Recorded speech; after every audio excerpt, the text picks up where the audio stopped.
done with that fast life, trying to live slow. I ain't robbing man or trying to flip stones. Welcome to the lit show.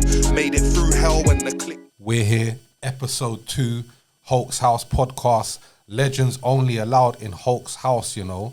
Make sure you know that. So whenever you see Hulk's House, click on it because you know there's going to be a legend in the Blood Clot building. Today is no exception. Man's got my guy Blade, you know. My bro. Thank you so much for pulling up, you know. Yeah, thanks for having me, man. Come on, man. Big up the co-hosts as well, Pedro and Shiloh. You get me? The man them, appreciate the man them all the time. Hold tight Nick behind the camera and hold tight my little bro Riley on the sofa over there. You get me? So, firstly, bro, like, I want to know, like, I'm gonna assume that both your parents ain't British. So, how did I want to start with your parents? Like, how did your parents end up in the UK, or did they even end up in the UK? Did you come by yourself? What's the background? Like, you get me? How did Blade end up in London? Okay, so I was actually separated from my family from an early age. I would say, in reality, as a final thing, it would have been when I was like 3 years old. I went to India for an education. My parents had sent me out there to India, Calcutta. And then from Calcutta, after 3 years of being there, I came over to the UK. During that time, I only went for a couple of summer holidays or whatever, back to Iran, which is where my family's from. And so between the age of 3 and the age of 7, I only saw my parents a couple of times. Then I saw them probably when I was about 8 years old or something, another time or whatever, while I was in England. Went back for one holiday. And then after that, I pretty much spent my life in a boarding school until I was of age and I could get my own flat and everything. So my parents have never been to the UK as far as I'm aware. And if they have, they've done it without my knowledge, and that's a sly move. That didn't really go the way I was expecting. But no, that's what I mean. Hey, listen, I'm half Iranian as well, isn't it? My dad's from Tehran. He's dead now. He's buried in Tehran as well. But I'm half Iranian as well. Bro. No, that's all right, bro. I fuck with the Iranians. You get me? Yeah. So you said you started in India and shit. Do you have any memories of being in India, bro? Yeah, I do. I mean, the most like fresh memory that I have, when I say fresh, I mean that was like 40-something years ago, actually 50-something years ago now. And the memory I have is like, obviously I was in a boarding school there as well. And the memory that I have is there was a building being built, another block that was being built. And they'd gone a few levels, so they're like 3-4 stories up. And they hadn't put any barriers up at the top. And these guys are building. And I just remember one of the guys, I don't know if this is real or not, because in my memory, it's still fresh. But I'm wondering if I was just seeing things, you know.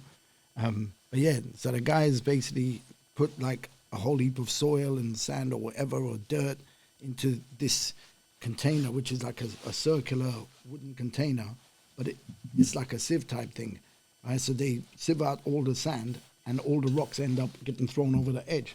And my man is going to throw the rocks over the edge, and he hasn't let go, and he's gone falling with it, and obviously died. So that's the memory I remember. That's one memory I remember. Another memory I remember. Another memory I remember is we were in the shops and we started hearing a whole heap of noise. Everybody was screaming. Everybody was shouting. Shutters are coming down. I'm not sure what's going on. It's the first time I've ever seen this or heard this. And we happened to be in the shop where this was going on.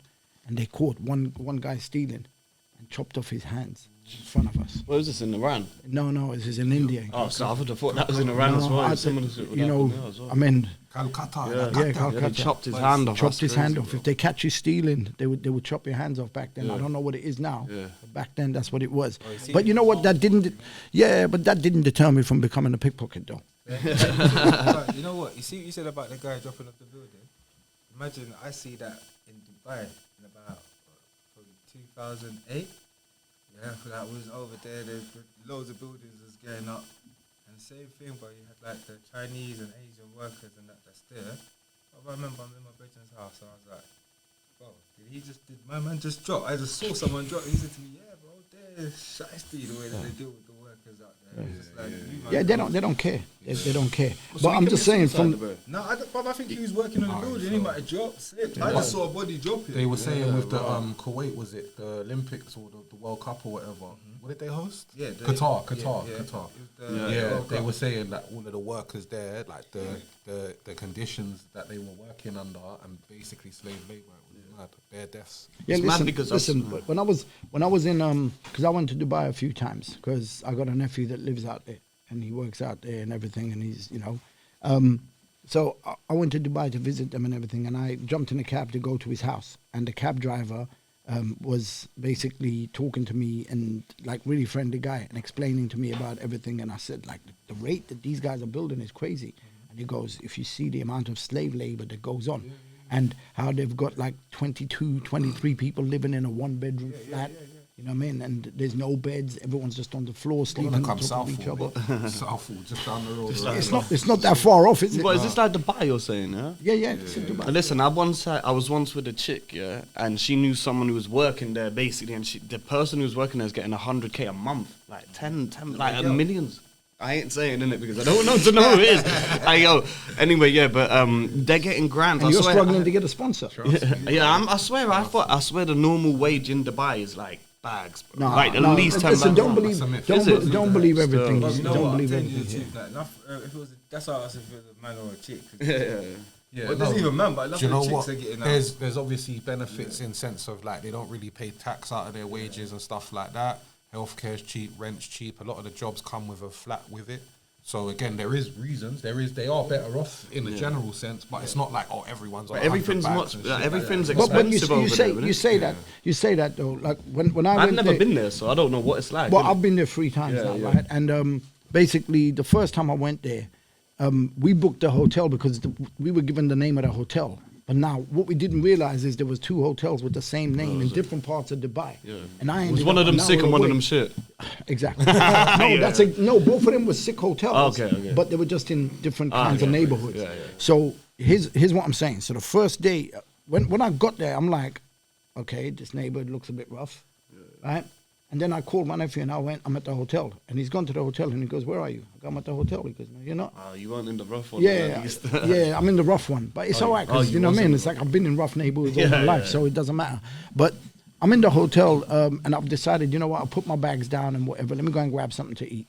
So I walked out into the street, and as I'm walking to the shops to go and get something to eat, I see a bunch of guys kind of staring at me, like as I'm walking towards them, and I thought, I know what they're already planning. You know what I mean? Could exactly see what your words are. Yeah, come on. G-test. I go on, I I got told that no one steals in the. No, they do, bro. Like, but they were looking at me all funny, like they wanted to do something. So what's the first thing I did? I started beatboxing loud as I could and rapping to myself and acting mad. So now they're going, okay, this guy's a bit weird. Anyway, I've gone to the shop, and then I've come back, and they were like, yo, do that again. So I've started beatboxing for them, and they're going, oh, you're sick. Anyway, that was my pass to go past every day while I was there. Do you know what I mean? That is sick. But, like, so see, when you was at the hotel, was it like on a tour or something? You were doing a... No. was you I just went to see to family. get to that still. I was just thinking, why were you there? Like, after getting tour in Dubai, We'll get to the tours because I know man's done the tours and that. But No, you Good know, pass, no, innit? no. Listen, when you have nothing, and you spend quite a lot of your time on buses, and you know back in the days we had conductors coming up going to your fare. Like the first thing you do is start acting crazy. He's going whatever, and they leave you alone. Do you know what I mean? That's how you avoided paying your bus fares. I did anyway. But still, I used to practice like when I was younger. But again, you've got to be sticking to shit if you want to end up good at shit, innit? And I never. Yeah. I done it for a little while, and then I was like, nah. Yeah. You get me? But yeah, so from India, you went to London. Yep. Yeah, and what was your experience like first coming to London? Oh, I mean, I came to London the first time when the summer was amazing. There was no rain, nothing. It was like 1976. Oh, shit. Yeah. And it was like, wow, the weather here is just like, it's really good in the summer. And there's me thinking that I'm in a good place. And then after that, every year it was just pissing down with rain. And I just thought, what the fuck have I got myself into? But anyway, my experience of coming into London, it was completely different to Calcutta, because all of a sudden I'm seeing like loads of grass and it's not as built up. And, you know, the school was right on the edge of the heath where it's just loads of grass. You can run around and chase dogs and get dogs to chase you and kick a football and chase the football and then lose the football. You know, so no, it was a different vibe. Suddenly, you feel like you're in a safer place, in a better place. But I was too young to experience any negativity other than the bits I told you. But you know, in India, we were playing marbles and shit like that. You know what I mean? Whereas in London, we were just playing football with loads of other kids actually wanting to be part of something. And you know, was Blade a ball or was you? Yeah. I was. But everyone used to say tennis was my game. But I was fast at running. I was good at tennis. I was good at You football. ever do any sports like play for a team or anything like that? We just played for the school team and stuff. And I was actually like working my way up to try and pursue a football career. But I did my backing when I was 18, when I was 15. That's what all the legends, the would-be legends, say of football. You know? Bro, You know, your uncle, he would have been in Premier League. Let me say something at this point. To anybody that was at Christ College that remembers when all of you 100 kids used to stand up when they used to tell you to stand up after you've had your breakfast, lunch, dinner, and they gave me permission to stay seated because it used to take me 10 minutes to get up off that chair. Remember those days? Yeah, my back was fucked. I hear that. I used to like a bit of rugby, but I was having this conversation because you said like tennis and shit. I was having this conversation with people the other day, but it's like in the ends, I feel like certain sports are mad accessible, innit? But when I was growing up, it was like, yeah, football. Everyone's at football. There's 100 football teams in the area. Everyone's playing football. There's no real place to go and learn basketball. There's no real place to go and learn tennis. There's no real place to go and learn squash or badminton. There's a couple leisure centres, and your parents have got to pay like £30 for an hour session for all three of you kids. Do you know what I mean? But like in reality, it's like football is always accessible, and like even things like rugby. I used to like rugby, but you couldn't outside of school. There was no opportunity to play rugby. Yeah, I mean the only place that I know where there was tennis class going on and there was coaching and everything was in Golders Green. It was literally behind or right next. My friend's house was there. There was another house, and then there was the tennis courts right there. So that was the only place. But we only went there to play games, and we didn't do any coaching or anything. So. And what was you in school like? Did you get grades and shit? How did your school journey end up? Yeah. So to anybody, I used to copy all your exams and your homework. I apologize.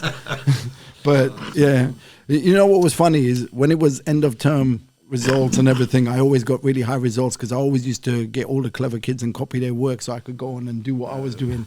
Right? But then when it came to the exams, I was completely opposite. I go from first to last. Yeah. That's when you know that someone's been copying his homework for the whole year and for many years. No, of course. Did any of you, man, finish school? I think I went college, innit? But I started battling, innit, during college, and I just... Hey, I went college for 2 years. I was doing a business. I started my A-levels. I did half a year, my A-level. I smashed it at the biology, maths, English, yeah? Did good, and then that's when I was just like, forget this. Like, there's more money coming from outside. Yeah. I was like, what is the point in all of this? Do you know I was getting £30 a week from ESA or some shit. I was hyped with that at the time. I was flipping that £30, bro. I would like build 20 at the end of each week. Oh, I hear you. Do you know what's mad? Just to quickly kind of divert, because it's not really about my story, but it's mad because I always felt slighted because I fucking loved education, yeah? And when I got kicked out of school, I was in DT making something, doing my work, yeah? And I think I was in year 9, we just picked our GCSEs. I picked an MVQ in leisure and tourism. So in year 10, 11, we'll be going to hotels in Spain and all that to work. I was gassed, didn't it? And then one girl, some ugly girl, like obviously these times now we used to feel like all the girls and the girls used to feel us up and we used to have little banters and that and you get me? A couple fingers here and there. Used to get brain in it. No, like, but do you get me? And then this ugly girl that never got no attention, she come up to me and started like play fighting with me and grabbing me up in DT, but I had the scalpel in my hand and it pricked her leg. Oh, so do you she get said me? he So stabbed you. like it wasn't even that. Yeah, she was like, I was like, like you're right. She's like, yeah, I'm cool. She went back to her seat and her friends just gassed it up. Yeah. Do you get me? Then they all marched out the class to the head teacher. That day I got kicked out. No explanation, no chance to explain myself. I got kicked out. Do you get me? Then I ended up in centre and that. But even from centre, I went to music once a week with Mike McKenzie and that. Them man saw promise in me, so he signed me up to Westminster College. I went to Westminster College to do music, sound engineering, yeah? I was 16 years old. On my first day, I goes in, I'm sitting there, I can't hear my name in the register. So I just sit through the lecture and then I walk up to the guy at the end, I said, I didn't hear my name. He goes, if your name's not on the thing, you're not down. I goes, what do you mean? He goes, well, you must not have paid the fees in time, so you're not in the class, innit? So I goes home, then I'm like, I didn't pay the fees in time, innit? I didn't know. And then they're Like, what, bro? It's free. Like, your mum's on benefits and that. Like, you don't need to pay nothing, bro. You just have to fill out the form. And I was like, well, no one gave me the form. Like, what am I meant to know? So from that day, I just said, like, I just kind of just hit the roads. I just kind of gave up. What, so you're not, did you? Same now. See, for me, like, mine is, okay, at the end of year 9, I got kicked out of the school. But my thing was, like, right, you know what? I was intelligent to the point where I could do the work, yeah? And they used to get frustrated with me. So in the end, anyway, long story short, I got expelled from that school. And I was struggling. All the dead schools weren't taking me. And then Cardinal Wiseman, luckily, they didn't really feel my school. And they were saying they're always kicking out young black boys, yeah? And messing them up. They took me in. So I was determined. I was like, I'm going to smash my GCSEs. And I'm going to send it back to them. And I passed every single one. I wish I had that. But even when I went centre, you know why the reason why I stopped going centre in evening? Because when they was all doing the GCSEs and your predictions and that, and then they goes, oh yeah, but for maths and English and that, yeah, you're not going to do GCSEs, you're doing these functional skills. And I was like, what? Yeah. I was like, so you lot have had me here this whole time, and I'm not even getting GCSEs. I just left. I didn't even do the exams. Yo, let me say my one, yeah. See, I was in Oxford High School, yeah. From like at year 7, I punched, like in my other school, Whitehall Primary, I punched up like everyone in my school. So and this is by year 5. So in year 6, I was just in Whitehall. So when I went into year 7 in Oxford High, I'm thinking that I'm gonna bang up anyone in year 7 who thinks they're on it. And I did. No, but I did. And I banged up one bro got me from detention, yeah. Like saying to everyone he's gonna ban me up because the day before he walked out of school when we were meant to fight, he got me from detention and basically I got out of detention. I walked out of detention and punched him up. Anyway, I ended up I robbed it at PE, yeah. We left the back door of the hall, and they know this. I got nicked for this, so I can say it, yeah. We left the back door of the PE hall in Oxford High open, yeah, and we went back, me and my mate Scott Shepherd. We went back and we searched all the blazers and got all the phones. We had bare of it. We stashed it on the field. We got nicked, but we got nicked and kicked out. I went Providence after, and then Providence was sick. So that's the end of the story. I was trying to say anything. But you know, what my belief was, and I sussed this out from very early, right? From very young, I started kind of looking at the education system and just thinking, why are you teaching me all this stuff that's not going to be relevant to my future, right? And that's why I didn't really care about whether I was copying people's homework or not. The only things that I knew that I needed to know was English and maths. Yeah? Learn to read, learn to write, and learn to count. Yeah, and I didn't care about the isosceles triangle because that was never going to go and have that. I was never going to go and have that kind of conversation. You ain't going to earn bread off the isosceles triangle. I'm not going to go to the bank manager and can I borrow an isosceles triangle? You know what I mean? I need a loan of a few isosceles triangles. Do you understand? The thing is, with me, like this, what it is I think this is what it is in the education system. The lessons that I was really good at were the lessons where the teachers were decent. Do you understand what I mean? Yeah, I like them. It's up to them to make you learn, innit, really? But the thing is, as youngsters, it's like, just because you like something, if it's not meant for your career path, and I think a lot of people, it's a shame that a lot of people, in my opinion, don't know what career path they're going to pick from young. I'm with you know, fully. and part of that is because they're being brainwashed to be told that you've got to spend your life. Look, you're born, then you go to school, then you go into the work environment, and you're prisoner to that, and then you end up retiring, and you're with little money as well. You've hardly got enough money to live off. You're prisoner to your knees not working. Do you know what I mean? It's like you don't get to enjoy life. But what I'm saying is, if you sussed it out early that you want to be a footballer or you want to be a musician or whatever, then you focus your attention on what you need to do, and then you can have freedom in your career rather than being imprisoned to a system that's telling you. So what did you do that off rap blood from young? Is that what you did? Yeah? But this is what I'm saying. All the experiences that I had from separation from family to this, that, the other. I mean, look, I remember, you know when, so let me explain it this way. So do you remember when, I don't know if you had it, but we had it in our school where computers had only just started coming in, right? So this is in the 80s, mid 80s or early 80s. My school was acting like computers were just coming in. But check this. We had like one in one room, locked all the time. Right, exactly. But listen. Every man was going to rub it. No, but listen to this because this is important, right? So they used to have this guy that came in there one time, and he was there basically saying, right, give me your age, give me your date of birth, give me this, give me that, your name, blah, blah, what do you like? And then they start telling you what your career should be. Don't fucking tell me what I want to do with my life. Yeah? You do a career test, now, when they did that thing, you know what the guy said to me? Like, because he was asking all these questions and I was just giving him some bullshit answers because I thought, you're not going to tell me what I'm going to do with my life. And I knew this from when I was like 14, 15, right? And I said to the guy, I'm going to be a musician, or I'm going to be a professional footballer or something like that, tennis player. And anyone who was in the school, you knew I could have done the tennis thing. You watched, yeah, you already knew, right? Anyway, so what ends up happening is this guy is now telling me that I'm destined to go to jail. I wish someone told me that. Right? I wish someone told me that. Let me flip this. Now let me flip this. 4 years later, after they all told me I couldn't do what I was doing, and this is why I told you the stories earlier about like family separation, growing up on, because when you have nobody, you only rely on you, right? And you get so many people telling you can't do things, and so many people knocking you down. And even today, how many times do you have to keep proving yourself? Yeah. So what I'm saying is, when this guy told me that 4 years later, do you know what happened? I put out my record, yeah, my first record, Lyrical Maniac.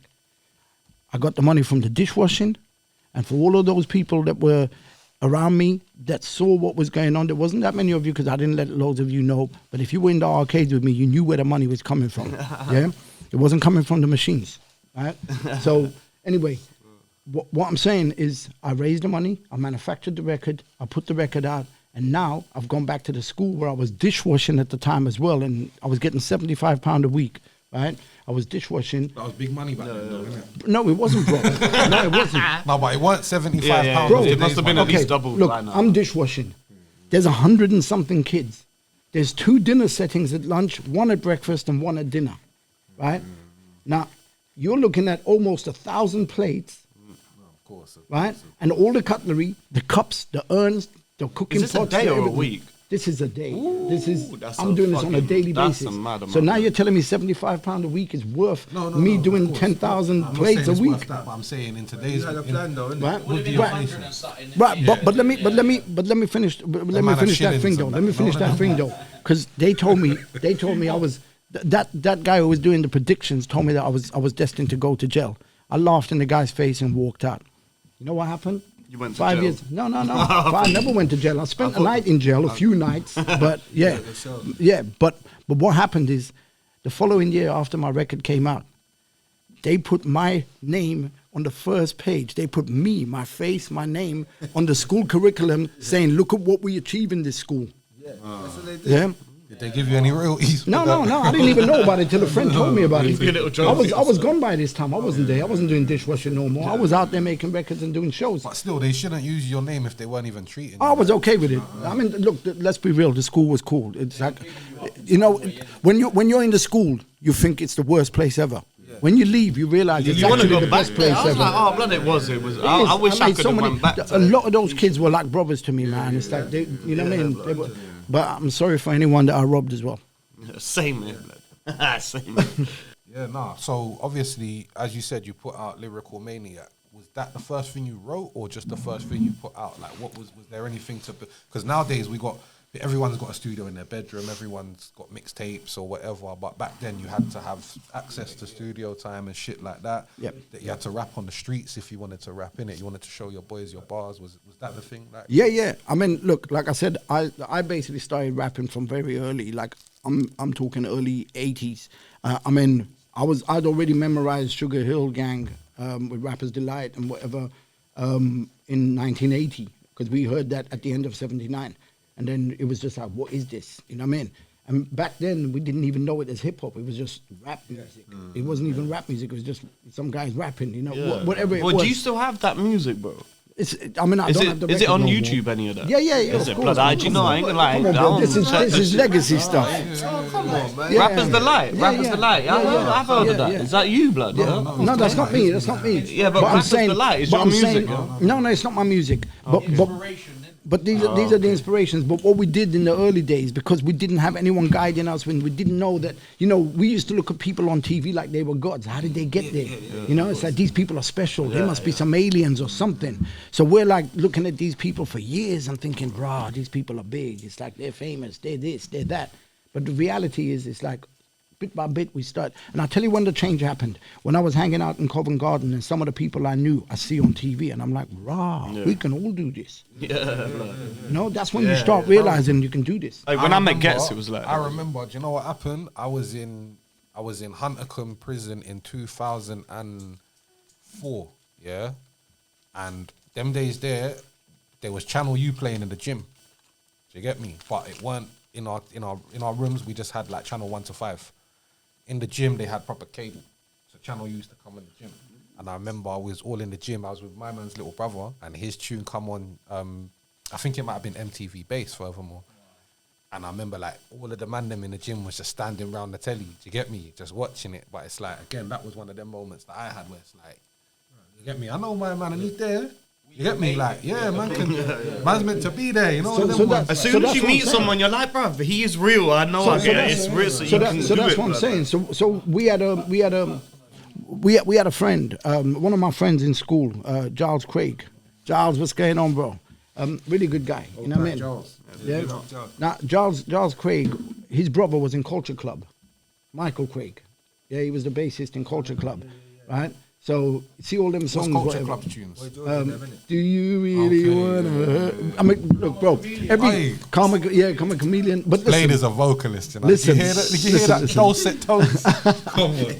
No, but listen, we were so proud of just knowing that Giles was there, right? And every Thursday, Top of the Pops was on, and we used to like quickly run upstairs into the bedrooms, dormitories. We used to call them. Obviously, we used to run upstairs into the dormitories. Like sometimes we wouldn't even wash properly. It's just like fuck brushing your teeth. It's only on once a week. No, but yeah. So you want to run downstairs because you know Culture Club could be on. You know what I mean? And we're all supporting Culture Club, and we're running down. There's a few of us, and we're running down and watching Culture Club and all that. And do you know what I mean? It's like many years later, I ended up doing Never Mind the Buzzcocks with Boy George. You did that? So, okay. So yeah. I went in the audience for one of them still. I did one of the lineups. You have to go in the lineup. No, but was it this black guy? But They did as well. It was Wayne Wonder. They said Wayne Wonder. Yeah, so they was going through the names. Then they got to me and said Wonder where he hid the body. You see, but the point is, when we started, the point is, this is like early 80s or mid 80s, like 83, 84, whenever it was, right? I don't remember the exact dates. But the point is, we started seeing people we knew, and people we knew that knew other people, or they were brothers of, or whatever. And then we're starting to see all these people on TV and thinking, whoa, wait a minute, that's not out of reach. So now we can do this. And then that's when we started realizing, stop writing down lyrics from rappers that you're hearing and start writing your own. I'm doing poetry anyway. So I started writing my own lyrics, and like it must have been like end of 81, 82, where I'm there coming out like I wasn't even called Blade then.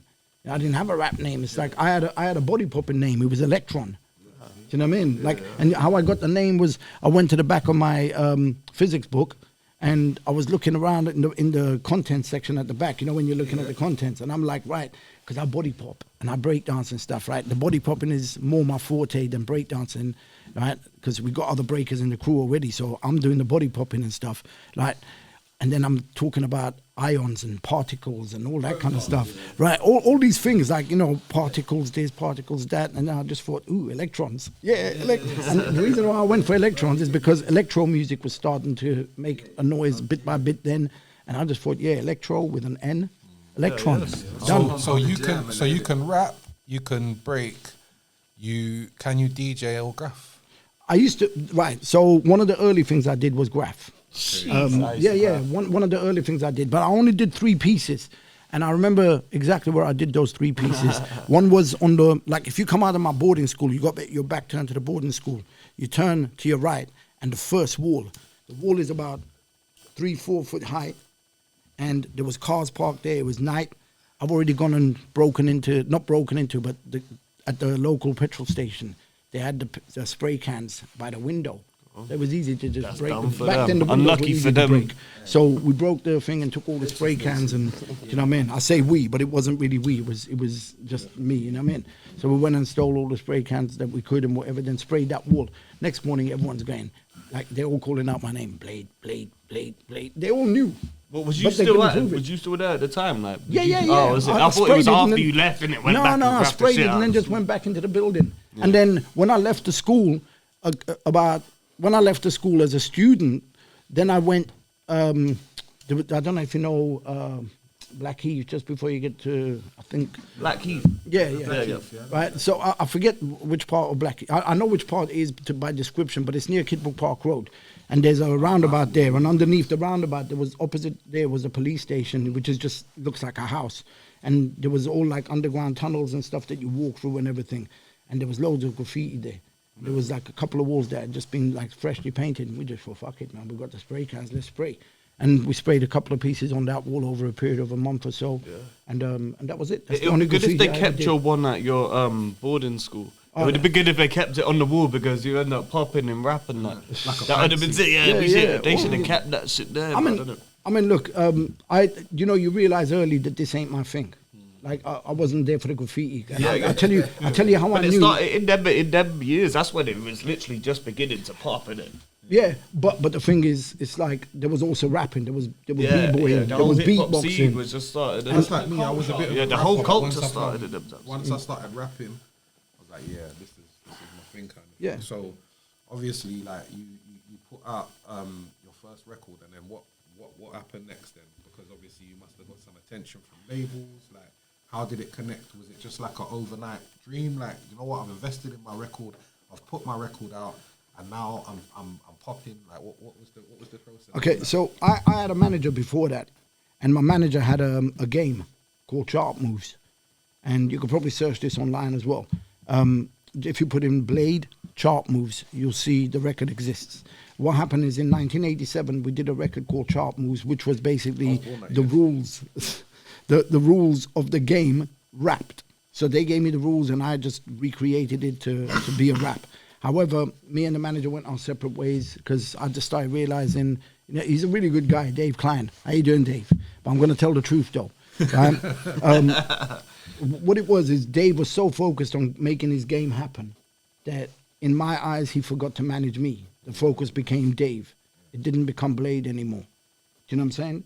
So I was like, you know what? I felt like I was taking a back seat. I'm like this player that's good, but why am I on the sub bench? So I decided, it's time to move on. Told him thanks, but no thanks. And then I spent the next couple of years just practicing, trying to raise the money, trying to understand how the business works. And you have to understand, like I was trying to understand how the business works from being an outsider to the business. I've never been in the business. So all I knew was I wanted to rap. How long have you been rapping as well by this time? Oh, at this time, probably 5-6 years, maybe a bit longer. So 81. And then it was 87, so like 6 years. You're thinking about learning the business of the game before any kind of deal or anything like that.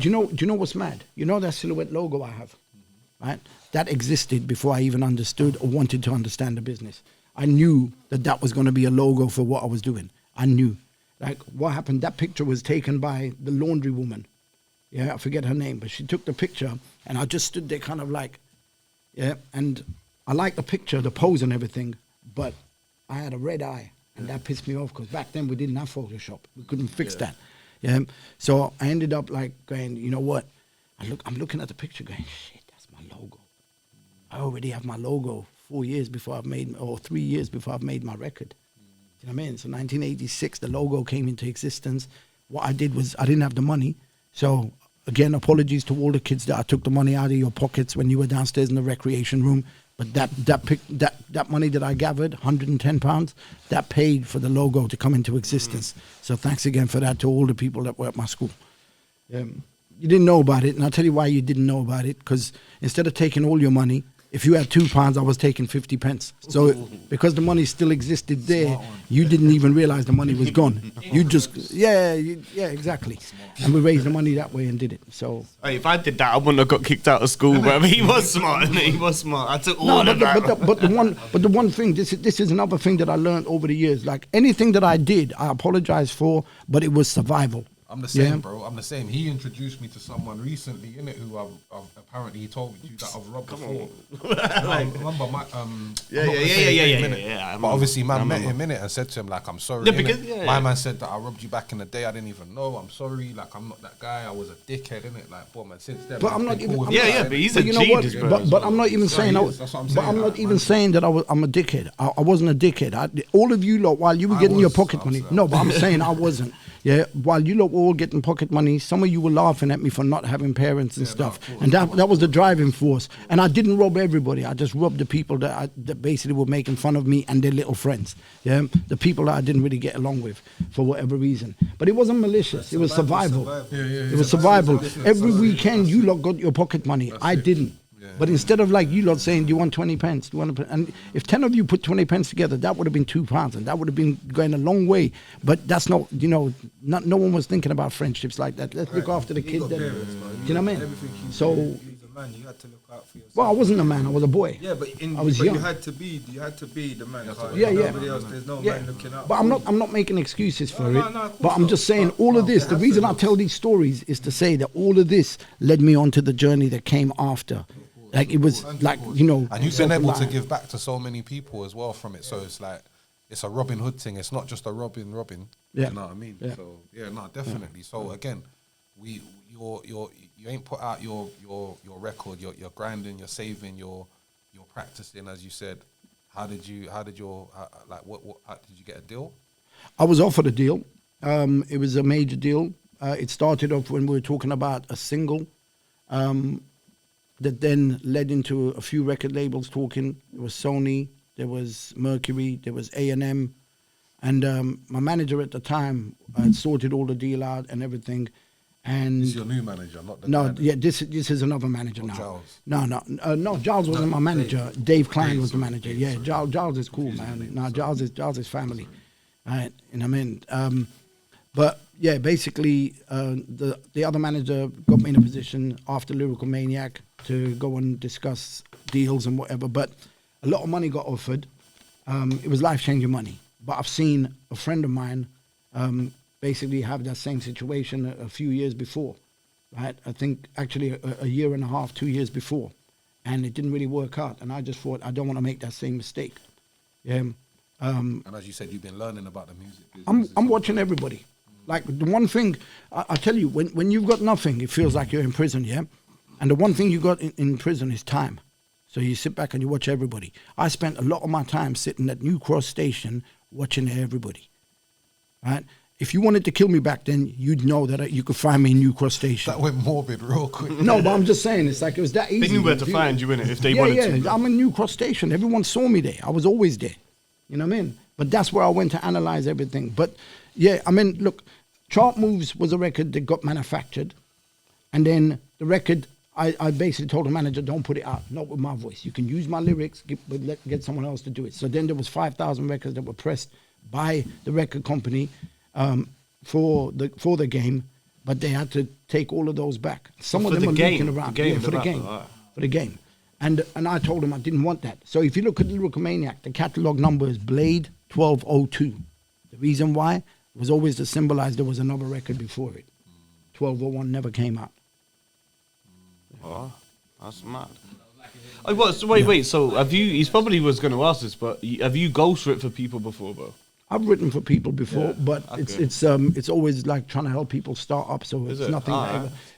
When we were doing what we were doing, we weren't thinking about ghostwriting. Yeah, of course. Where we were from as well, there wasn't that many rappers. Yeah, but see, at them times, like, who's got the real bars? They must have. I thought man have been asking you. I thought they might have been trying to get some. There were people asking me. Yeah. There were people asking me. I remember a conversation. I'm not going to mention the name, but there was a girl I went out with for literally a few days, and then her and her sister. I remember a Rolls Royce pulling up in New Cross. I'm at the bus stop, and somebody goes, it's a gangster guy. Somebody goes to me, get in the car, and I'm like, for what? Yeah, he's like, just get in the car. And then the back window rolls down, and I see the girl. And she's like, just get in, bro. Like, we're not going to do nothing. Just get in. So I've got in, and they're going, where you going? I'm going Woolwich. And he goes, all right, I'll drop you down there. So they've dropped me down to Woolwich, but we're having a conversation, and he's asking me to ride for these two, the twins. Bars for them. Yeah. And I said, no, I wouldn't do it. And without being rude, the reason I didn't do it is because I wasn't going. No, it's because like I was all about having a passion for something. Whereas what they wanted to do, there was another group that was doing some pop songs, but they were twins. And this guy saw an opportunity to do that with these twins with rap. And I said, I didn't want to be the guy that was Yeah, they're going to rely on all your bars to do that. Yeah, but they're never But they're going to pay you for it. I didn't ask. It wasn't even about the bread. It was never. To rent from her back, can they do it? No, it wasn't. But I met Milli Vanilli at Mercury Records. Yeah. This guy's met everyone, trust me. So, yeah. So, Who would, obviously, who's the biggest person that you'd say you've met? Eminem. That's what I was You gonna actually say. met Eminem, yeah? Do you want to tell him? Okay. Yeah, no, Yeah, he's you. told I mean, tell me, bro. So You again, met Eminem. Listen to what he said. Yo, I Listen to know. what he said. That's People what I would was love to meet Listen to Eminem. what That he most said. of the world will, That's bro. what I was leading to anyway. So how did you end up touring with Eminem, bro? Well, I mean, Oh, you toured with him as well. Yeah. You know? And that's the Big thing, up Eminem, That's innit? the thing. This is what people don't get. Pedro as well. shouted see, you out, innit, you see when poster, bro. people do these things where it's like, oh, I'm a local rapper in Burnley, and D12 have come to do a show in Burnley. They'll get local rappers to support them. So everyone says, I've supported this one, I've supported that one at a show in their local Eminem, town. blood. See, when you go on tour, Yeah. you get what I'm saying to you. Yeah, that's when that's- man's taking you places. but you have to That's also sick. remember that people like Eminem, when they tour the UK, they only do 3 or 4 shows. Yeah, so there's not that many shows. Yeah, but They still- They'll do one in a But few major still- cities and then bounce. Few major festivals, Yeah, maybe, a lot or of the something time, like that. a lot of the time, bro, man get one. You get a support at this show, a support at that show, a support at Yeah, this but you show get the from local crowd as towns. well for the. You get the done crowd that the. But- I mean, you spat in front of an Eminem crowd, then, didn't it? Yeah. I mean, you met Eminem and you spat in front of one of his crowds. That's Bro, crazy. listen, on the day, on the day we done the show. Your record sales must have hit off. Yeah, oh yeah. Well, no, they were hit before. No, of That's course. why. Let's You go, must blood. have That's saw some like a sick big thing. sale. blood. That's- You get But me? you know, I That's still marketing you can't buy, man. what I remember crazy. after that That's show, crazy. when we finished the show, as I was walking off, because it started off a bit cold, and then when I started walking off, loads of people were cheering and stuff, and I'm looking and there's all these kids at the front, and one of them goes, "Yo, can you sign this for me?" So I jumped in the area to sign it, and I took the pen off him to sign it, and I went, "You know what? How about you lot sign my shirt for me?" And I'm there, and then they ran out of space, and they had to sign my arms, my trousers. They must have been gassed, I was- innit? Because they were like Bro, bloody with they signed Eminem. everything. He's letting us touch him. Yeah. Do you reckon they knew? Some of them definitely knew you as well, innit? It's Yeah, not- yeah, it's I mean, not obviously, crap, yeah, but some of because- them knew you. They yeah, must because the song you was would have all got over some TV loyal and- fans who would have turned up just for you, innit? Like, Listen, I met people there that are fans now, and they remain fans. But at the same time, don't get it twisted. There's a lot of people that jumped on the bandwagon because we were in the charts, and they knew in you the for that. charts at the time, Yeah, yeah. Oh, So sick. we were there for a little time, and then those people, when they realize that you're this underground rapper, that you're not a pop act and whatever, they start going back to the little until they're big enough and old enough to recognize the difference between good music and what's being sold to you. 100. No, of course. Yeah. So, yeah, but remember there was loads of history before that led to that moment. You know, I mean, you had obviously me standing on the street selling the records before anybody was doing it. People keep saying this person did it and that person did it in 2006 or 2004. Bro, let's go back to the real history. Let's go back to He no was an disrespect OG, bro. to anyone. They did what they did, but they weren't the first. Yeah. So go back to the real history. Go online and do your research. Yeah. The first person, and I'm not even saying I was the first person, because I got the idea from watching Jamaican movies where the guys were taking their records to the shacks, and I got the idea from watching that in 1982.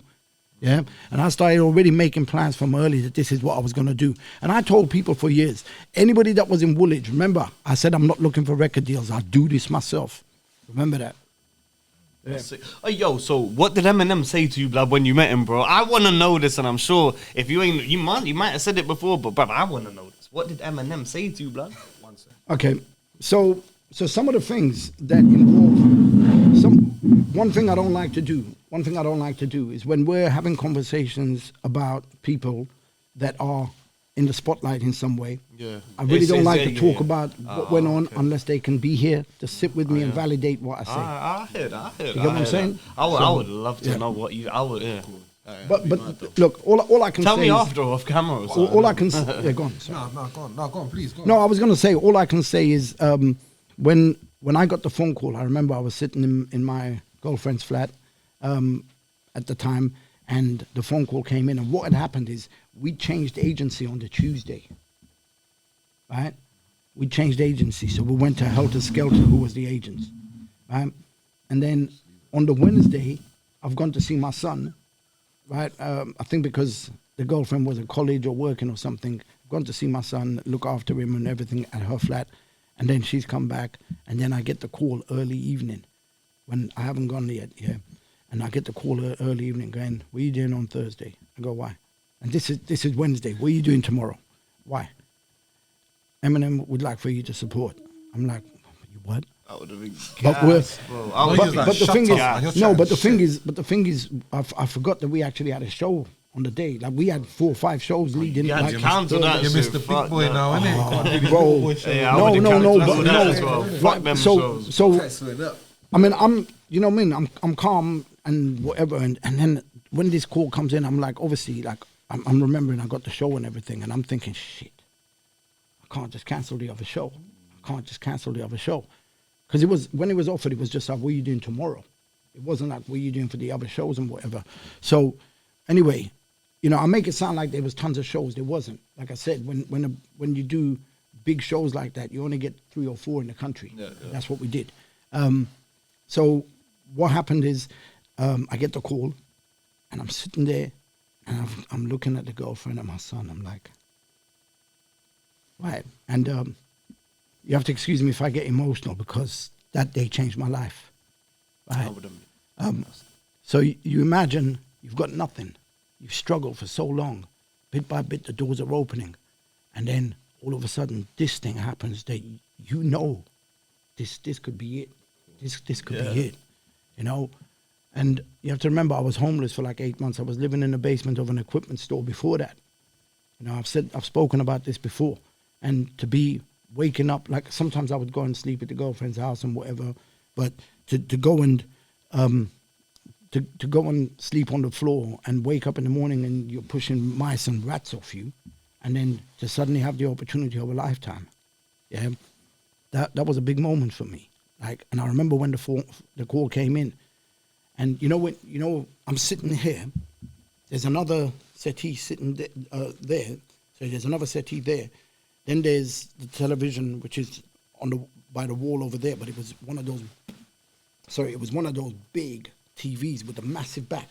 You know, when they had those massive backs. So No it's flat like screens. 36. No, it was like 32 or 36 inch, but it's got a massive back. And I'm like, you know, and I've gone to the girlfriend, like when the offer came in, I've said to the girlfriend, oh my God, she's going, what's wrong? And I'm like, oh my God. Bro, let me show you what happened.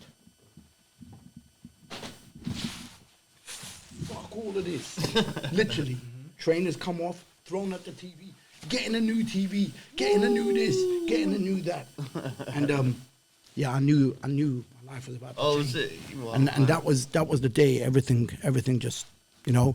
So we ended up doing that show, and Did you write bars that same night? no, man, come on, man. It's one of those ones where you're just like, you know what, I've got to, you know, I know which songs I'm gonna perform because they're the ones that people want You to ain't hear. gonna write bars for the same thing. I would have. Yeah. Yes.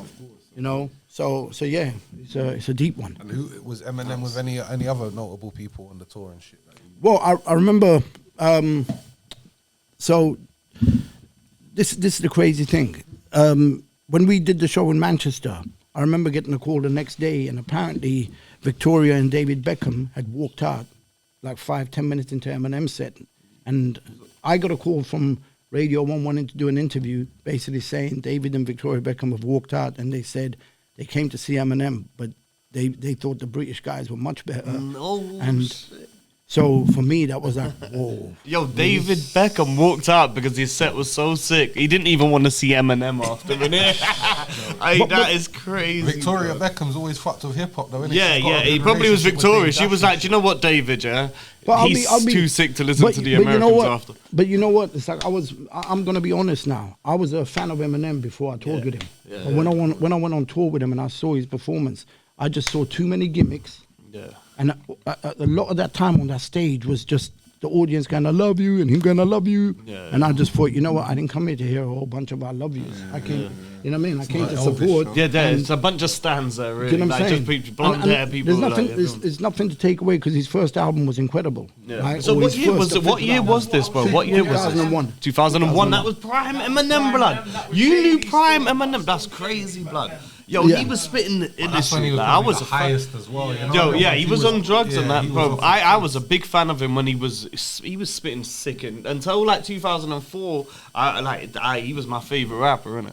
I mean, I don't even know who took him over, but like, this is what I'm saying. Is for me, it's quite sad because when I first heard him, I was blown away, and then he came up with the other album, and I was like blown away. Was it Curtain Call, that one? Because all of his ones until Curtain Call, I think Curtain Call was. I was done. The first one that no one ever speaks about. I forget the title. Yeah. You know what I mean?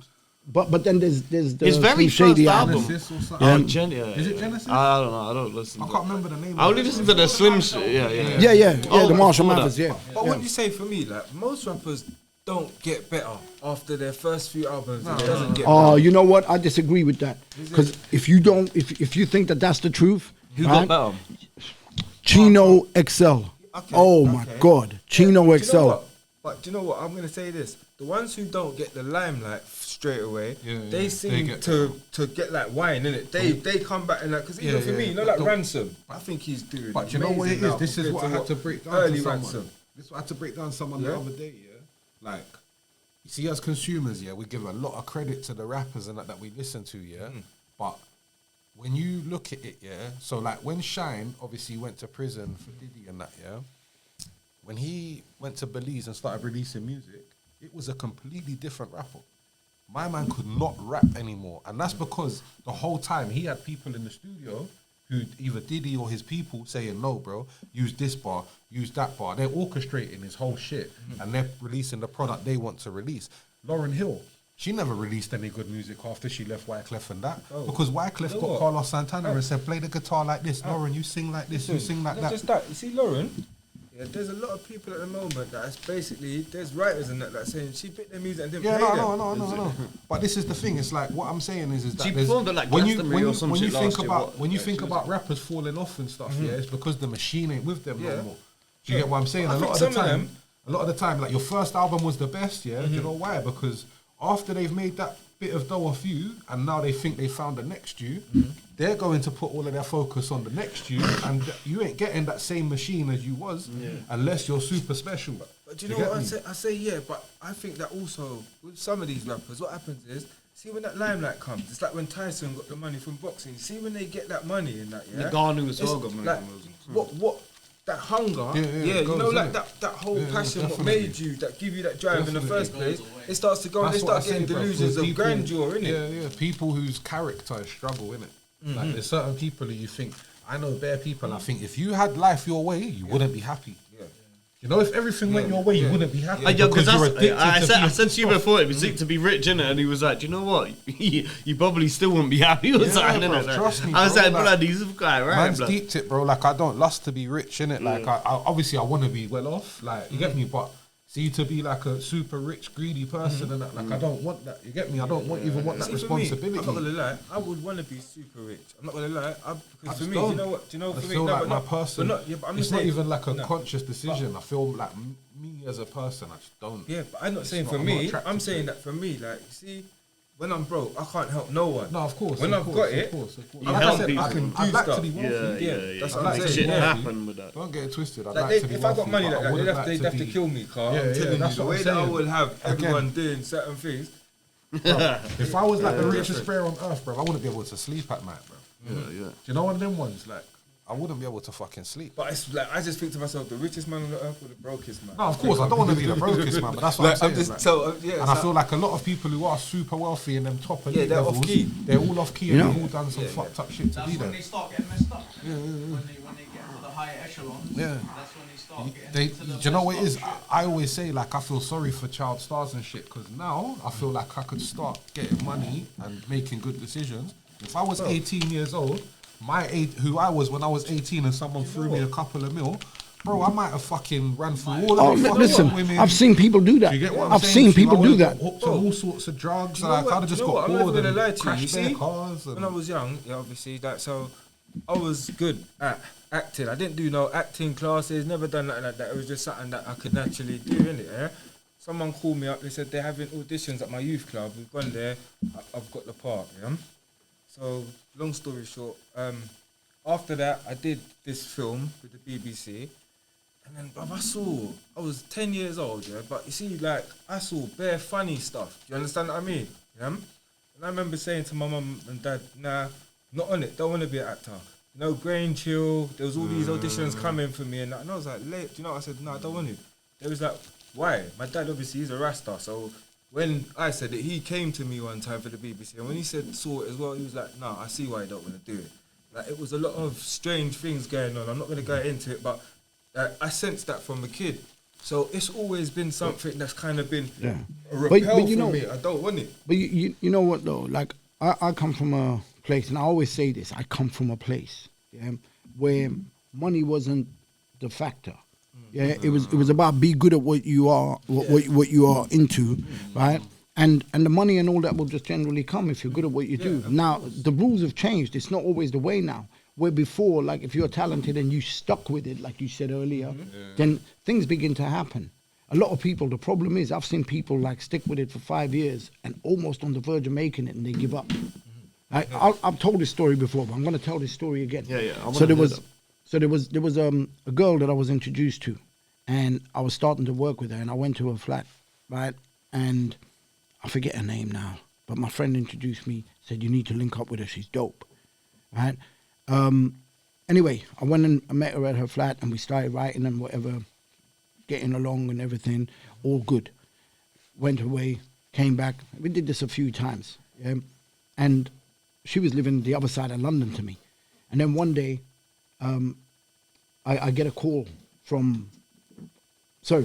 One day I gone to her flat, and there's people in the record industry that know that I know her, yeah.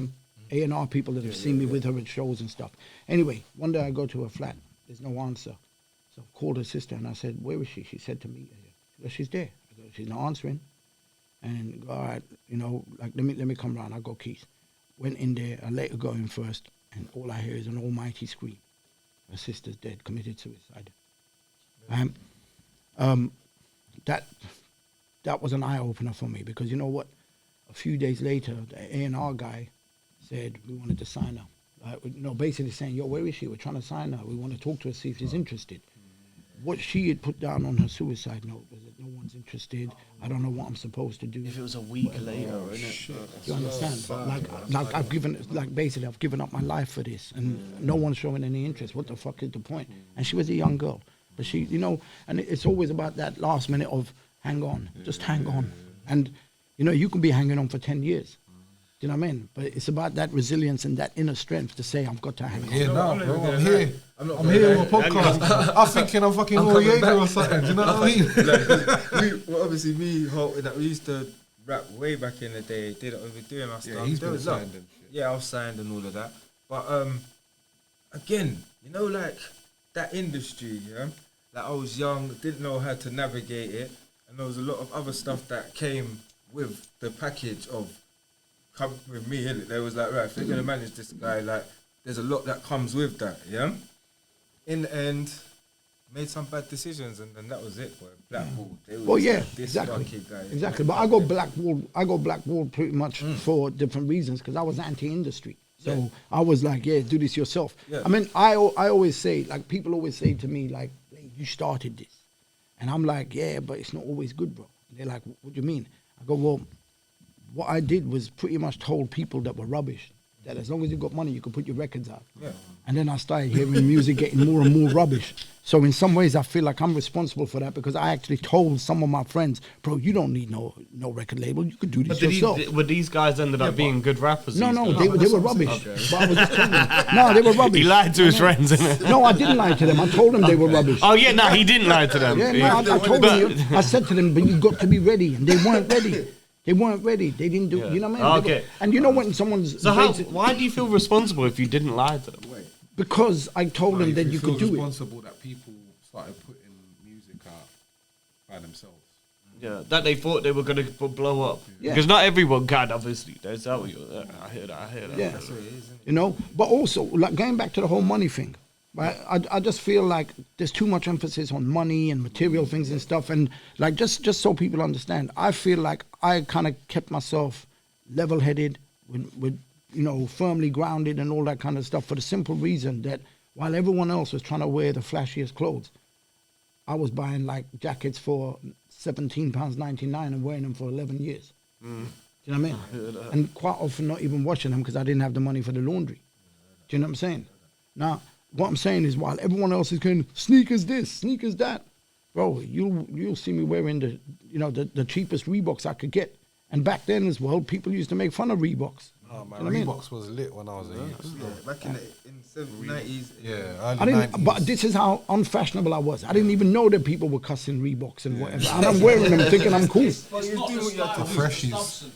It's the substance. Yeah, It's not the style. but the thing is, but it's like it's like one thing I keep hearing people saying is about, say for example, when you got people that go to the gym, they're focusing. I know people like this, yeah, and I got no concerns about saying, yeah, I rate you for your muscles, but your brain is dead, yeah. Like, you're dumb. Like, some of these people are dumb. Not all of them, don't get me wrong. I'm just saying from the personal couple of people that I know. So all the others might be good, but there are certain people that put so much emphasis on looking the part that they're not doing the part. You know that I call them NPCs. I'm a real believer that there's the NPCs. Non-playable characters. They're the there to make Earth seem real, innit? Bro, I'm not gonna lie, bro. I feel like that even going to work and that. You see how man force myself to get up and go to work every day, and every day I think, bro, like, why? How have I got here? Why am I doing this, bro? You know one of them ones, but I'm You just feel here like doing it. I'm just in an automatic. Bruv, you're in the good. major. Do you know what it is? You have to. You see, if you want to like start, like, say if you, because obviously with man was leaving the roads and that, man working was the better option than what I was doing to provide for my kids. So for me to get into that mode, it took a lot to coming from the jail saying fuck authority, I'm never gonna get a job, fuck you, I sell crack, I rob, whatever, to then saying, do you know what? I need to get a job now. Someone accept me. But You know what I'm saying? now look at it this way, right? From the second that you got yourself into that job thing, that was the death sentence to your career as a rapper. Yeah, no, definitely. Yeah? Definitely. So that's how I looked at it, Yeah. and that's why I chose homelessness and having nothing. Of course. Because look what happened, bro. You've been to my house. No, Look what of happened. course. But you know what it is? I'll be honest with you. Again, the only reason why I chose the job thing is because I had kids and I've been to prison for So what do selling you think crack. I had, bro? No, of course, but I've been to prison for selling crack and heroin, and I knew that I didn't want to make money illegally for that period of time coming out of jail, having brand new, Yeah, I get it. newborn kids. I get it. And I felt like that was my only option. You're right, it wasn't my only option. But at the time, again, I don't have family and friends who's got money or anything. I didn't have no savings, so I couldn't even invest in music if I wanted to. Yeah. Do you know what I'm I mean, saying? look, where you were doing your wrongs, I was doing my wrongs. No, of course, Yeah, of but course. my wrongs wasn't hurting anybody. I don't know if yours was, but as far as I was concerned, it's like, as far as I was concerned, I just had to focus on the music side of things. Hey, what is your biggest song, or what is your favourite song that you've got out there? What is your favourite I've song? got a lot of favorites, man. Oh, is it? Yeah, I've got a Do you lot have a of bunch of favourite ones? Yeah, Like, just I name can one say of them. Name one of them. Reflection. Let's go. Yeah. See, back to what you were saying about that. If you're a child and you see that getting that money in that way that isn't legal or whatever causes trauma to your family or whatever, and you live through that shit, you want to change that for your own children. Do you know what? I'm not gonna lie. See, for me, yeah, it's like, I'm not gonna lie to you. This is what I realize is that I don't like. I did my GCSEs, I did my A levels. Yeah, I could have easily done uni, done all of the JLB thing, but first of all, when I was in school, I had a problem with authority. But as soon as somebody says to me like, I'm locking off. It doesn't matter what you do. There's nothing you can do to me that's gonna change me from my mindset now. From you did that. Yeah. So I always had that problem. Yeah. And then when I left school, or when I was doing the A levels, and I'm not gonna lie, the stupidity it was, I looked at the gangster guys and I was just thinking, man, who's getting all the girls? I'm not gonna lie and make it like it was, the struggle. No, that's like half people saying that are lying. Yeah, some of these guys did not have to struggle. They But you chose see, it. you see what you said there is the girls even you mentioned. Yeah. Like, you know what? I noticed again from a very early age, the things that fuck up people's friendships, relationships, it's money, girls, them kind of things. So I made it a point not to be materialistic, and I made it a point not to be making girls my focus. Yeah, see? And Yeah. that's what I'm saying. I even said, like I used to say to my friends, I'm that focused on my music that if I'm going from New Cross to Lewisham and I'm walking and you put a girl every 2 meters butt naked, I'm still going to Lewisham to pay my bills and come back and get on with my work. Yeah, you could put 1,000 girls on either side of the road. You're not But you know getting what? distracted by Do you that. know No, what? but that's what I'm saying. But you know what? I'm not gonna lie though, yeah. At the same time, yeah, the focus. So what I was saying is that was what made me pick the road. And I was like, right, do you know what? Yeah, but I then can your do focus it. was wrong, didn't it? Yeah, it was totally wrong. I Yeah. was like, right. But where did that wrong focus come from? Because I tell you where my focus came from. My focus came from being a loner. Yeah, I didn't have any inspirations or influences, Yeah. people talking in my ear yeah, and yeah. whatever. I didn't allow that. So you must have allowed some negative No, influences do to you know get what- into do you your know what I ears. allowed? Do you know what it was? I won't lie to you. I think that there's a few little experiences. It was the fact that I hated the way that the system was. You know, like in terms of like if you're gonna go to work every day and this person's screaming and shouting, I was like, no. How come when I go to school, yeah, they're teaching us this, but I had friends that had money and that, and there's people I knew that had paper and that. Okay, I already see your mistake. Yeah, and they were showing me. I that- already see your mistake. Yeah, yeah. Your mistake is you're too busy watching everybody else, not watching yourself. Oh no, yeah, that's it. No, you know exactly. Do you know what it was? I'm not gonna. I know my mistake was I was lost, bro. I had no focus. I didn't know what I wanted to be. I had so many different options of what I thought I could be. Yeah, that it just ended up turning into. But you know it's- what? it's Where like- you was like rapper. I was, Yeah. that's it, bro. Yeah, no, That- but then when I nothing, did, but nothing. then when I I'm did the same, decide to bruv. become a rapper, I was gonna be this, that. but then when I did decide to rap, it took me differently, innit? Because poetry, like You you know- said, and that was my art. So I basically was like, right, I'm focused on this rap, innit? And I was. When it was rap, I didn't have girlfriends, all of that. I was like, fuck you lot, I'm doing what we need to do, innit, yeah? But money was coming on the other side. So it was like, right, you know what? I've got to do this rap. But this is what I'm saying. So I personally, me, I never let it get to that. I only went and did what I did when I needed money to make the record. Yes, that's what my Yeah? problem was. And this is what I was gonna say earlier. You see, part of the problem is greed, innit? Yeah, of course. Greed. Yeah. You want everything. Yeah. You have one cake and you want 10. You know what I mean? Though? But even then, I You wasn't get greedy. yourself a Do you know Ford what I'm saying? Escort and you want a Lamborghini. I was like, how I was this is funding it. So my studios and everything was being funded by that, innit, yeah?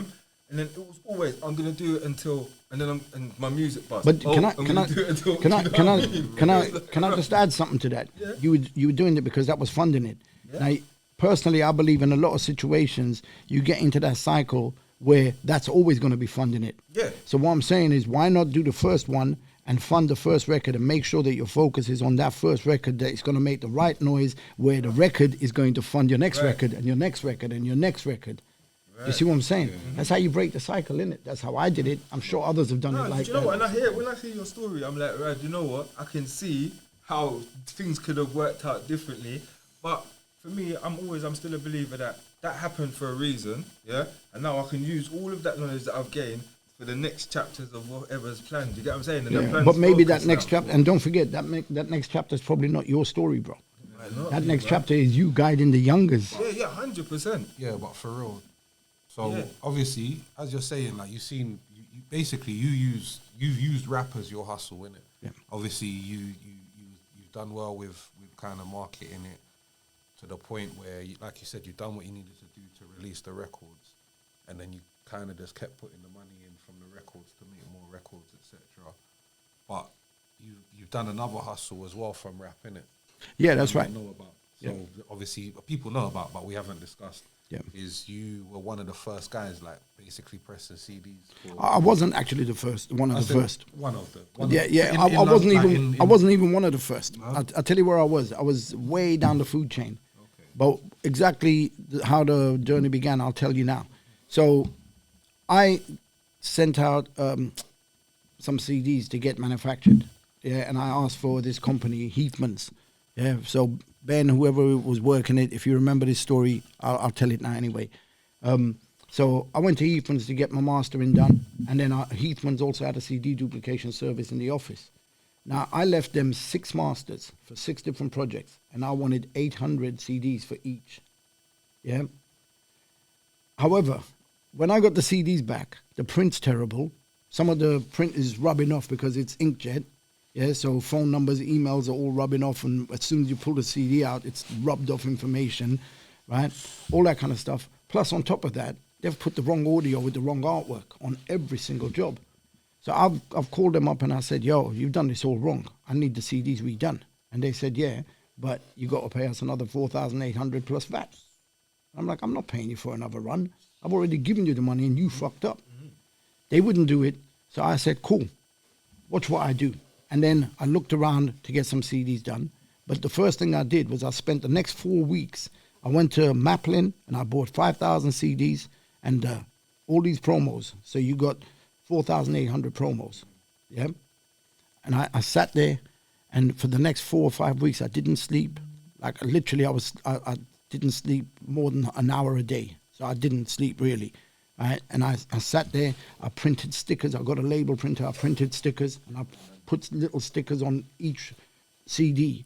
And I used one CD tower with one burner, burning 4,800 CDs. Right?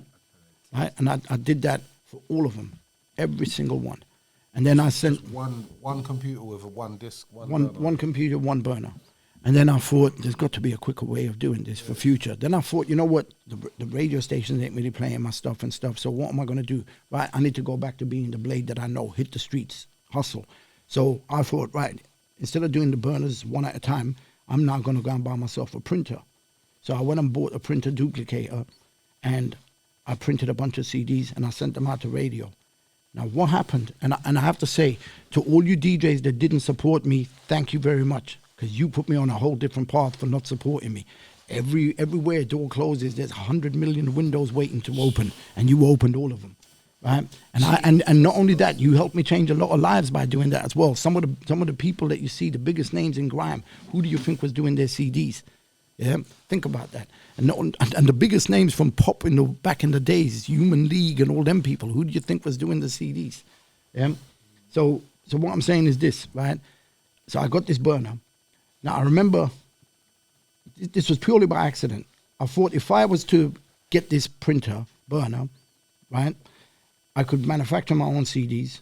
I could get the CDs for like 10p a piece or whatever, and print and duplicate, and I could basically go out to all the festivals while I still had some money, and I could sell them all at £1 each. Yeah, it was costing me like 15 pence. What year Oh, was we're talking 2006. Okay. Yeah, and I thought, yeah, you know what, I'm gonna basically manufacture these and hit the festivals. And then what happened? A mistake happened, and this is where I thank all the DJs. So the mistake was I sent the CDs out to all the radio stations and whatever, the people that I knew, and everyone pretty much came back and said, "Who does your CDs? CDs are really good." But nobody said anything about the music. Then nobody said, "Yo, the album's dope," or whatever. Yeah, I'm gonna play this track. Or you just said about the CDs were good. Back to Right? sort of, All the So DJs wanted CDs. Right. So all the DJs wanted CDs. So what I did was I quickly set up an email address while I was talking to one of them. I quickly set up an email address, like, fucking let me sit. Right? And I said, yeah, go to these guys. But that was me. Yeah. So I set up a random email address and just basically go, yeah, but they're going to set up properly. And you know what I mean? So the first order comes in. And I remember the first order, the first inquiry came in, but the first ever order actually came from Boombox. So that was from Disorder and from Brain Tax. Those were the first two people that placed the order. And it was a job that I think Brain Tax did on behalf of Disorder for Boombox. And then Disorder realized I was doing the CD, so he came to me. Or it's the other way around, whichever way, it was one of those ways. And that was my first ever job, 500 CDs, or 480 CDs to be exact. And then a guy called Rene from Gronland came in and he ordered 500. Very next day when he got the CDs, he placed another order for 1,200. And in the first month, I made, in the first 4 months, like I thought this was going to be a slow burner. And in the first month, I made my money back. Then in the first 4 months, I went and bought loads more machines. Right? I bought a couple, and 2 months later, I spent 88 grand on machines.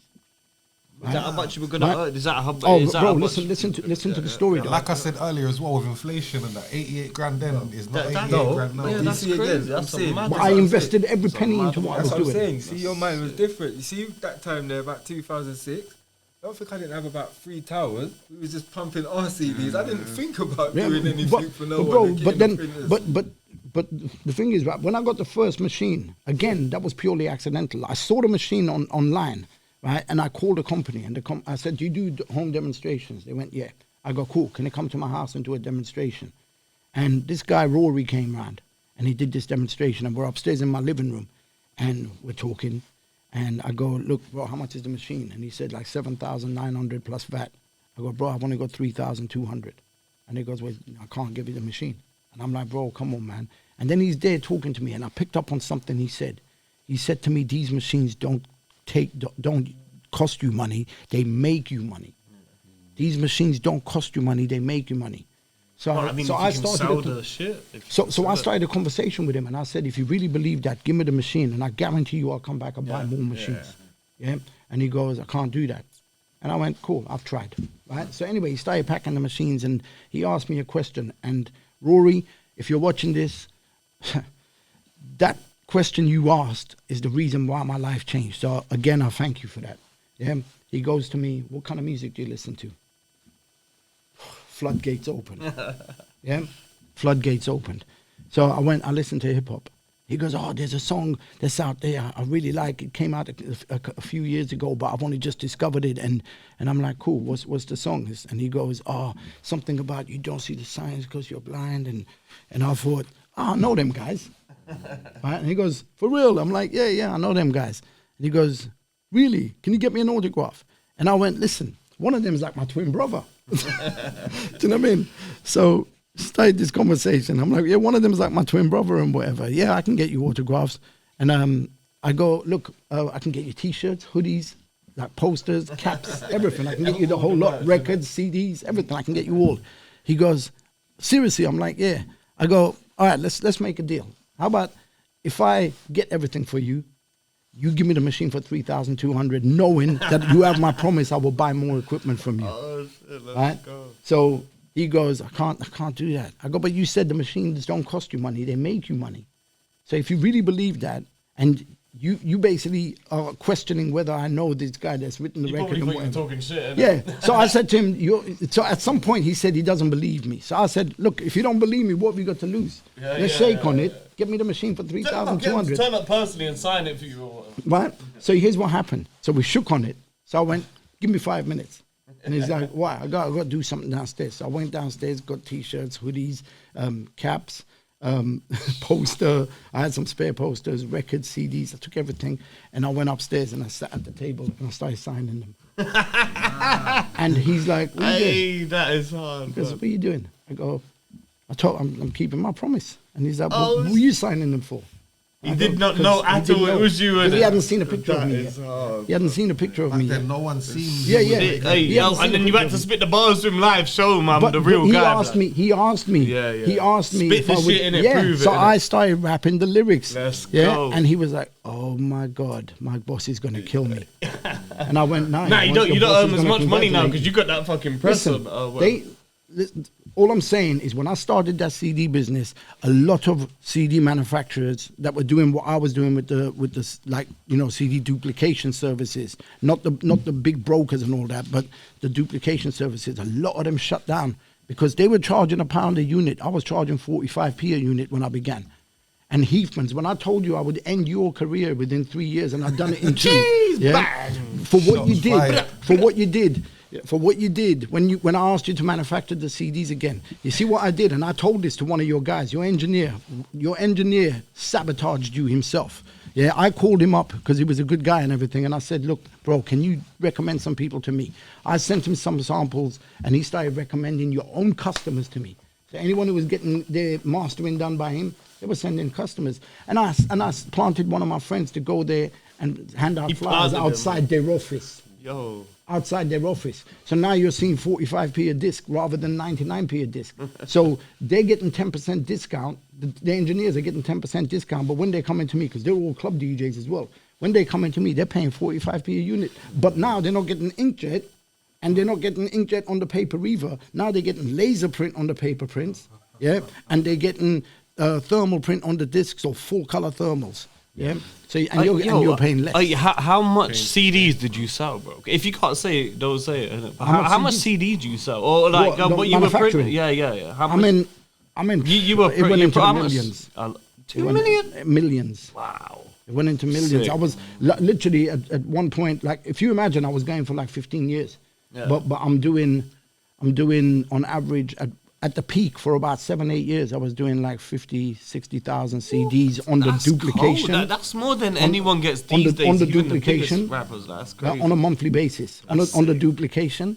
But then I was also doing replication, which I was putting through other brokers, and I was using a couple, 2-3 brokers, and I would send about 30-40 jobs to like amongst them. Like I'll have 10 orders. Give them a with little one, 10 split or orders with something. I one. remember Yeah. people Little back in the Thompson, day, remember Ruthless Records, innit? They used to do the printings and that for all of the rappers and that as well. Did you know about that? Yeah, I knew about Ruthless, but they, from what I understand, a lot of people that were going to Ruthless were coming to me after because they started realizing that things were going on that shouldn't have been going on.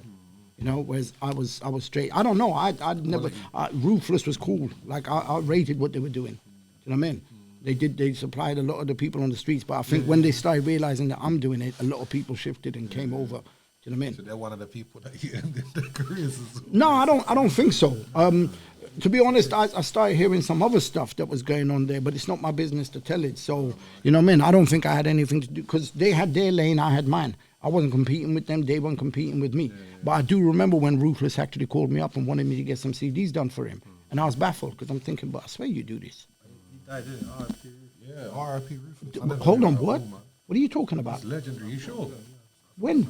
Bruv, you're the one that's verifying this now. You I'm know? sure that's what happened. I swear down, that's what someone told me. Still. Wow, I didn't know.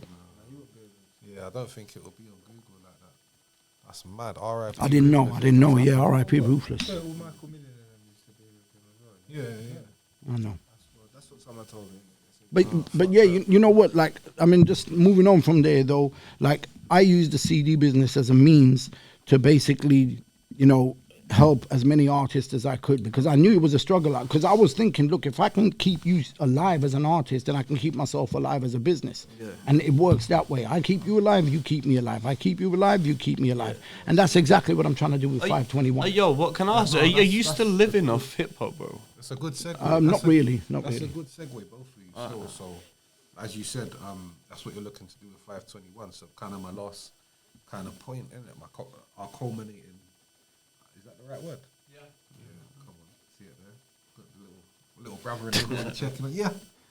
But yeah, so obviously that's what you're doing now, isn't it? 521, isn't it? So how did that come about, and like, what is it about? Okay, Let so people know. So many years ago, I was already, even before Jamal and whatever, I was already like telling a friend that, you know, you should be doing your stuff online. Let's do something online. I'll buy you the cameras out, you know, just go and film and let's put stuff online. And he's like, but I'm making money from the DVDs and CDs and stuff. So, you know, what's the point? It's like I'm making good money. And I'm like, yeah, but that's gonna be limited, bro. Like as a CD business, if I last 5 years, I'm doing good. I lasted 15. And the reason why I lasted is, like I said, a lot of the people that were competing with me, they got taken out by my relentless, I don't sleep, I get the job done. And I do it good, and I do it quick. And even now, there's still DJs that want CDs. innit? Yeah, That's but it's a little niche limited. genre. But It is limited, but the thing there's is, always when that when you little were getting calls and people are going, I want 2,000 or 5,000 CDs, and suddenly you're getting calls and going, yeah, I want 20 CDs. There's a difference. Then you know that it's time to move on. But that, you know, I went into managing a couple of groups, didn't work out, you know, and then I wasted a lot of money and a lot of time trying to help these groups, and it just didn't work out. You know, I'll explain stuff Could've off the managed to camera. get Pedro, man. Well, Smashed it, innit, bro? yeah, but you know what? We don't need management now to make things work. You know what I'm saying?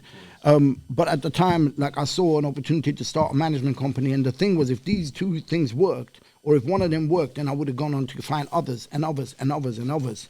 Yeah. So, but it didn't work, and part of the reason it didn't work was basically I just didn't think people had the work ethic. The drive, everything was done for ego. It wasn't done because they wanted to, like, you know, it was like, yeah, I just want to look good. I want to look the part. There was a lot of. Are these all your young ones that you're trying to put on that in your studio and that?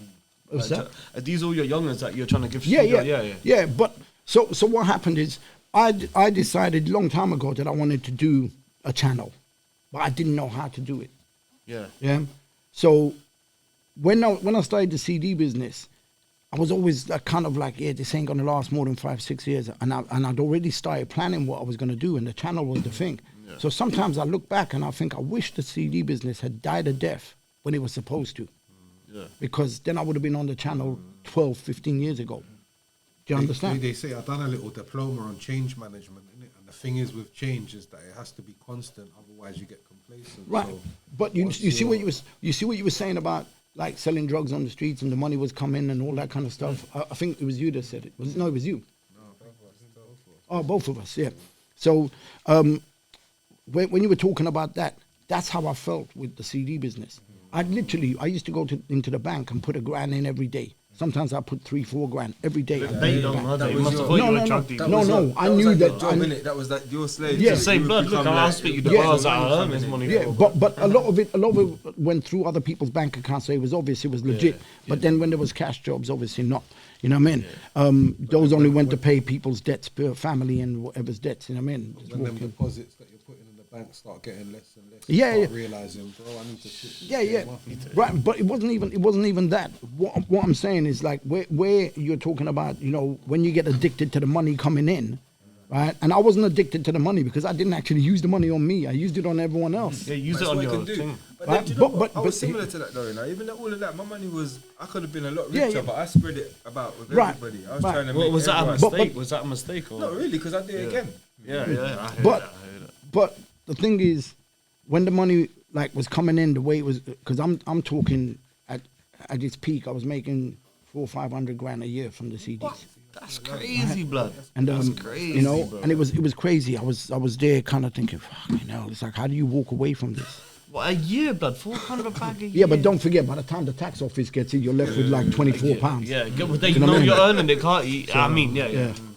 You know, so it was kind of like that addiction. So then when eventually the pandemic kind of came in, it's like I'd already kind of started planning before we got any notification about any lockdowns. I'd already made the plans to switch it up now. So I shut the CD business down. Hey, that's all I just right. carried on the For last. another not band, I made a plan to switch it up now. Let's go.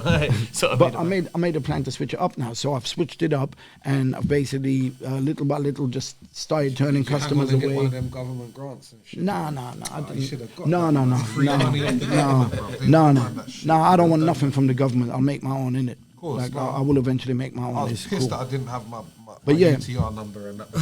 yeah, no, well, But yeah, that's the story, bro. It's like, you know, I started the CD business basically because I wanted to help other people, and I did the same with the channel because I feel like you know, how much views your channel got, bro? altogether. Yeah. I mean, for where it's How many at, views have you got? I don't. we Remember, don't do it by the I wasn't view. on YouTube when I retired. Yeah, There was yeah. I no- mean, there was no YouTube weren't even really when- invented when you were sending CDs Yeah. and tapes or whatever. So what is on the channel though? What is it? Like So, we got one take performances, which is like a fire in a booth, I guess you want to call it that. But we got our own kind of branding on it and whatever. Go and check out Yeah, my one. yeah, it was on there. Lefty was on there. Impact, you know what I mean. All of them were on there. Yeah, so What's your biggest one? Like Dirty Dykes one, isn't it? Is it? Dirty I haven't Dyke? put Dirty Dyke videos up. Is it? No. What's the brand's Chester. name? Chester. So, Yeah, so I'm Chester saying P. I'm not one of these UK hip hop guys, so I don't know. Chester All P? these, yeah, Chester P. yeah. I swear he started kind of crying in that shit, innit? That was emotional. Ah, bro. bro. He's sick. That He's was sick. hard. He's No, sick. it was hard, Yeah, bro. Chester's been hard for No, it was me. emotional. You know what? I've said it so many times, right? Is if I ever get to that place, you see, if I had the kind of money like the Richard Bransons and all they have, see what I would do is I would go around UK hip hop and all the people that deserve it, I'd buy them houses. Bro, you see what? This is what. See what I was saying to you. That like, is yeah? sick, bro. That's what I was saying about like being. I would actually like to be super wealthy just because of the people I know. How But you I know, it's can easy help. to say those things. Yeah. But I know for anyone who knows me, you know, I'm the kind of person that would do that, You know what I'm right? saying though? Same. People who know, like anyone who knows me knows. I will Listen, do what I everyone say. out there, let's help Blade get rich so he can bring in the man. Yo. And on that note, that's actually a good place to end. I'm trying to basically do the channel like to basically build everything, you know, and give people opportunities that they deserve. But at the same time, you can't rely on me. You got to come in with your A game. You got to come in with your stories. You got to build your own legacies so that people are interested in finding out about you. And then with a platform that you can come to do what you're doing. Come and show off. Come and tell your stories. 521, you know. Make sure you subscribe on YouTube, 0521, like it's on his hat. Follow them on all of the social medias and that. He's had me on there. I've seen some amazing shit on there. It's definitely something that it's gonna go down in the history books in terms of the stuff that he's doing on there. I'm telling you. You just got to catch on before you fall off, kind of thing. You get me? Because you're gonna fall off while it's moving like a train. You get me? Hey, come on, I'm like Muhammad Ali out here, bro. You get me? Hear what I'm saying, though, my bro Blade. Thank you so much. It's a fucking honor, bro. Thanks, man. You get me? Okay, thanks, Big up man. the co-hosts and that. It's been Hulk's house. Thank you again for coming into my yard. Yeah, put your shoes on the way out. Get me? Don't leave anything behind because you might not get it back. You get me? But yeah, no. Listen. Again, big up Nick. Big up Riley. Make sure you subscribe to the channel. Look out for the next episode because it's legends only in Hulk's house.